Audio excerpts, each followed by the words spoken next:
Come to me, all you who are weary and burdened, and I will give you rest.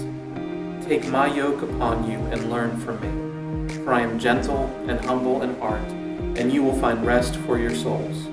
For my yoke is easy, and my burden is light. Have you ever had something that didn't live up to its promises? When we were in college, some of my buddies and I needed to get a couch for our apartment. We didn't have any place to sit. We wanted to have something where we could come in and just kind of relax. But we didn't want to spend money. We were cheap and we were poor, which was why we were cheap. And so we went to a store in town to go and find something, and we came across two options. These were the two cheapest options they had. They were blow-up couches. Now, one of the blow-up couches was about $100, and it looked like kind of like a giant balloon animal that was a couch. But this box had guarantees on it. Would withstand 2,000 pounds, would be able to be pricked by so many things before it deflated and all this other stuff. And then the box next to it had another inflatable couch for $10. And on the box, it promised to be just as good as the name brand of the other one. That's what it said. It didn't give any specifics, but it just promised to be just as good as. And so it looked the same, and it was 90% off. We picked the $10 one. We split it up 4 ways, so it was like really cheap, and we took it home, and we blew it up, and then before we could test it out, we took off to an intramural game that we had that night. At the intramural game, I happened to do something I was really, really good at for a while. I sprained and twisted my ankle. And so I'm hopping up the hill to get back to this apartment. I'm on one foot as much as I can.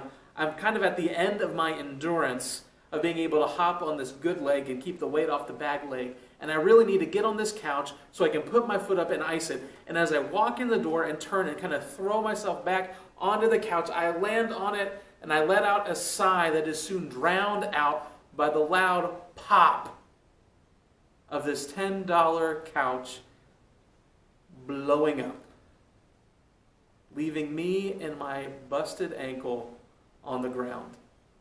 Whatever promise it had on the box, it didn't live up to it. We probably should have gone for the $100 version instead of the cheap one, but we made a mistake. And under the crisis of my weight, it couldn't live up to it.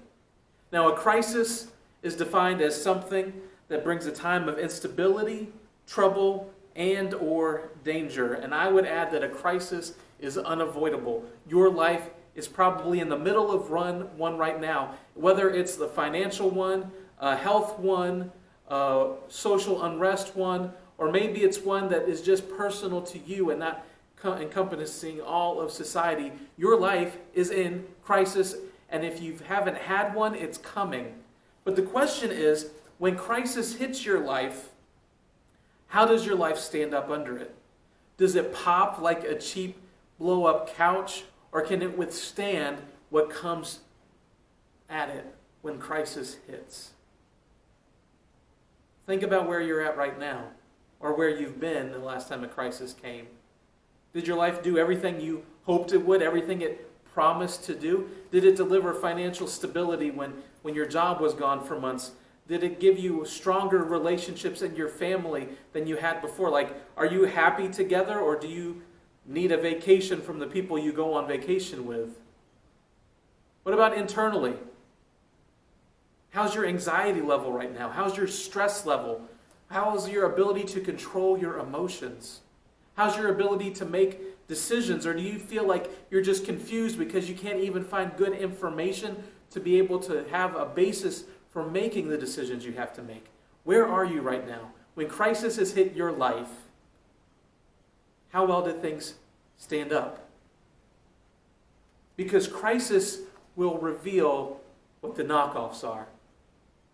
And when you have that kind of life, you're left exhausted emotionally, spiritually, and physically. You just don't know if you can take any more. And life is real, uncertain, and unstable. Because when you have the weight of the responsibilities that you have to pay on your shoulders, when you have the weight of your worries, when you have the weight of uncertainty, when you have the weight of having to make decisions that you know will have consequences and you don't have confidence on how to make them, all of that weighed on you when your life is real shaky and it's not stable, means it's really, really easy for a crisis to come and knock you over. I think for a lot of us, that's a good way to define how our life really looks and how our life really feels. But that is not the life that Jesus has intended for us. When he had gathered a big crowd around him one day, he said, I came so you can have real and eternal life, a more and better life than you've ever dreamed of. Now that last phrase, what you've ever dreamed of, gets my imagination going. And it reminds me of Han Solo when he's getting ready to go and rescue Princess Leia on the Death Star. And he doesn't want to do it. He doesn't want to put himself at risk. And Luke reminds him that there's going to be a reward if they do this. And so he asks him, what kind of reward? Which Luke replies, well, more than you can imagine. And Han looks over at him and says, I don't know, kid. I can imagine quite a bit. So here in this verse is Jesus almost challenging us. Okay, see what you can imagine and then let me top it. I like that kind of life that's promised. In fact, that's the reason why our church exists. Our church exists to help connect people to this real life that Christ has promised them. So what is the real life that God has that this promise lives up to, that's eternal, that's real, that is more and better than you can have dreamed of? Well, that's more than we can cover in one message together, but I do want to hit on one really important part about this. The real life that Jesus has for you is a life where he transforms you so he can propel you forward. It's a life that he transforms you so he can propel you forward. So how does this transformation work? Well, one thing that happens is the real life that God wants to give you is one where he transforms everything that you are. There is no part of you that gets left out of Jesus giving you real life. Okay? So you have this invitation to come to him where every part of who you are is touched. He said it this way. Are you tired, worn out, burned out on religion? Come to me. Get away with me and you'll recover your life. I'll show you how to take a real rest. Walk with me and work with me. Watch how I do it. Learn the unforced rhythms of grace. I won't lay anything heavy or ill-fitting on you. Keep company with me and you'll learn to live freely and lightly. And that's the Message version of what we read earlier. When you are enabled to give your life to Christ and have him give you that real life, the real life he gives, the life that you recover is a life that covers every part of who you are. Your heart, your will, your mind, your spirit, the hidden stuff, the public stuff. There's nothing that gets left out of this. But there's three ways that he really transforms you that I want to hit on. The first one is he transforms your identity. Whoever you were and whoever you are, when you get the real life that Christ promises, he transforms you into being part of his family. You have a place to belong. You have an identity as the child of the King when you come to him. And when you get this, that means you're equal with everyone else who has been adopted into the family, which is awesome because some of us don't come from the best places. Some of us have made mistakes. Some of us, circumstances of where we were born have hurt our chances. But here's how God works. If you read through the scriptures, he shows that he uses kings and he uses peasants. He uses the worst kind of criminals imaginable and the most perfect people he can find. He uses the wise and he uses the fools all equally. There is a place for everyone. And the identity that God gives you is an identity that comes with purpose. Because if you want to have a fulfilling life, you need a reason to get up in the morning. You need to know what God's doing in the world and where you fit in it. Because think about it. If you know why you're here, if you know why you are living, then you have a reason to get up and live that day. And if you know what God's doing in the world, then when you have to make a decision, you can say, how is this decision going to make me more in line with what I'm supposed to do or less in line with what I'm supposed to do? It actually helps to relieve some of the uncertainty and some of the anxiety that exists in life. If you want to have a life that can stand up to crisis, You need to have your identity based on being a child of God and the purpose that goes with that. Another thing that comes along when you do this is he wants to change your character. Now, changing character is changing what you desire and how you fulfill it. In other words, it's really about, in a lot of ways, our emotional health, because our emotions get us in trouble when we go after things we shouldn't go after, or we try to fulfill those desires in ways that we shouldn't. We get caught up wanting what we want now instead of going after what we want most. And this happens, I think, a lot of the times because we don't realize that we have someone battling with us. We think we have to fight this all on our own, and we have limited ability to process our emotions. We have limited ability to focus on things, to know the truth. We have a limited ability to deal with stuff, to fight temptation, to choose wisely. But there is one who doesn't have a limit. The guy Jesus. He invites us to walk with him, to work with him, to watch how he does things. Because his character will become our character when we do that. When we spend time with him, when we watch him, when we learn to become dependent on this one who does not have a limit, he shapes who we are from the inside. This stabilizes us. These ups and downs that we face all the time, they start to level out because they're not reliant on what's going on outside.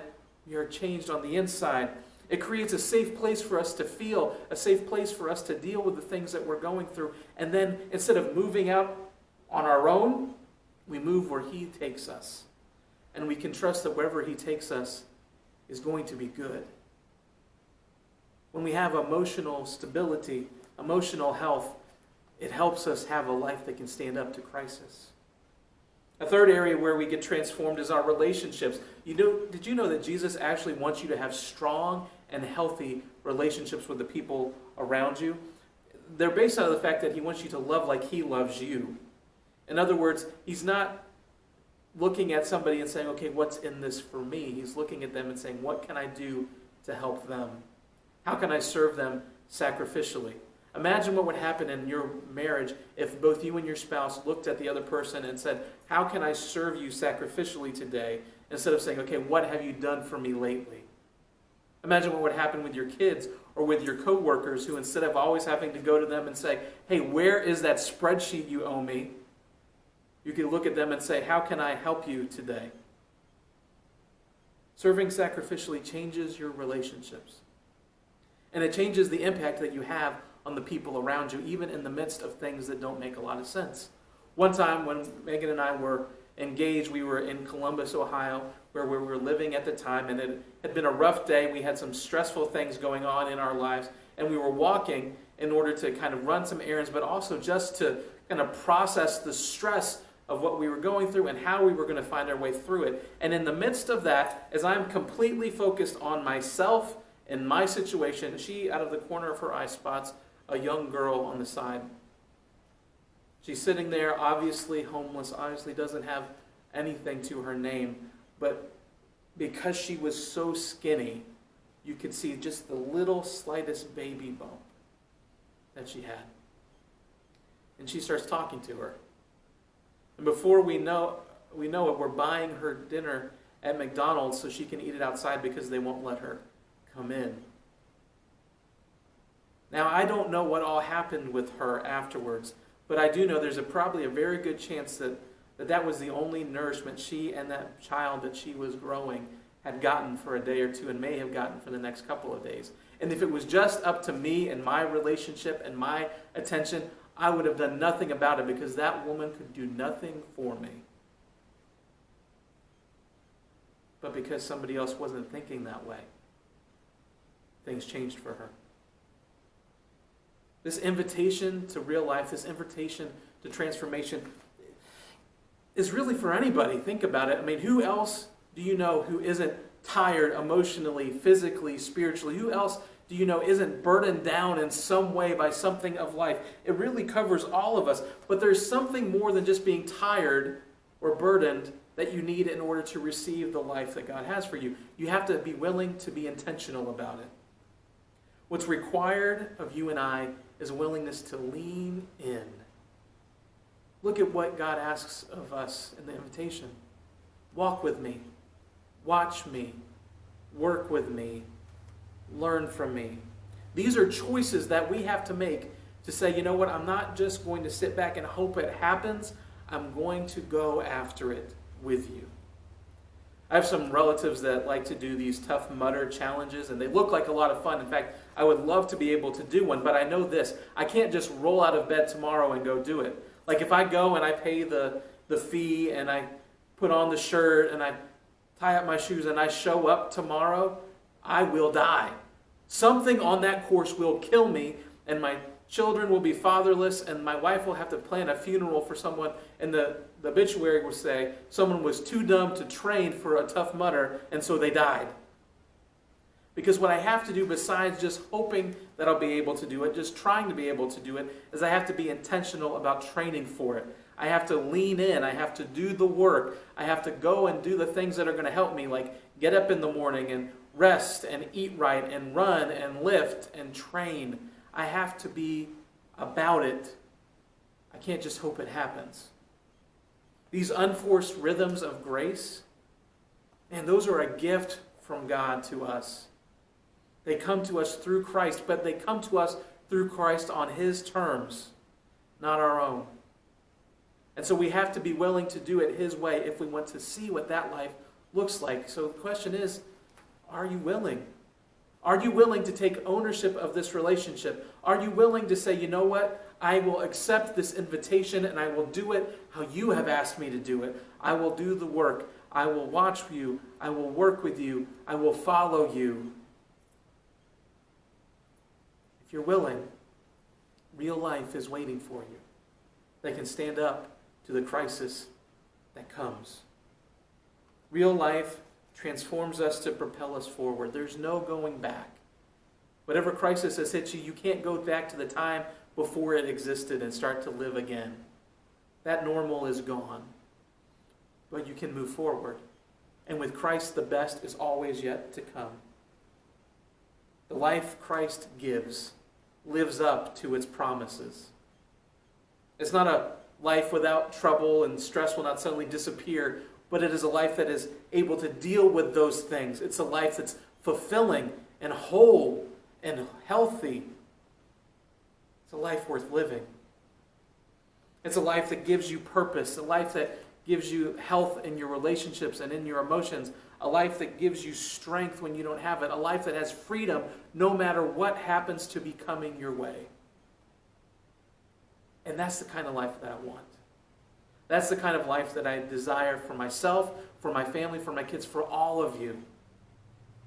And so for the next couple of weeks, that's what we're going to look at. How can we grow and keep this kind of real life for ourselves? But the really awesome thing about this is you don't have to wait a few weeks to start it. You can start experiencing it right now. All you have to do is accept the invitation that Jesus has already offered to you. This real life is available to you and I because Jesus was willing to lay down His life so He could offer it to us. And so if you're willing to accept that, if you're willing to lean in and admit that you have done things that you know have broken God's heart, if you're willing to accept and believe that He has died and risen again so that we can have the life that He's promised us, and if you're willing to share that with someone else, then this real life, abundant, eternal, better than you can ask or imagine kind of life is not just something that's waiting for you down the road. It's something that can start for you right now. And it can start for you right now, whether this faith thing is something that's brand new today or something you've been trying to live with your entire life.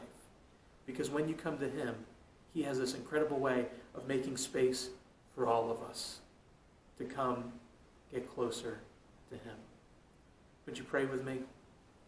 Lord, I don't know what's going on right now in everybody's heart, but I pray that they would have a desire for this real and abundant life that You've promised. That it wouldn't be something that just sounds good on the outside, but it would be something that they desire deep within them, that they're willing to invest in and be intentional about. That there wouldn't be something that says, you know what, God, I'm going to wait for later. There wouldn't be something that says, I can do it on my own. There would be a desire within them that says, I need this now.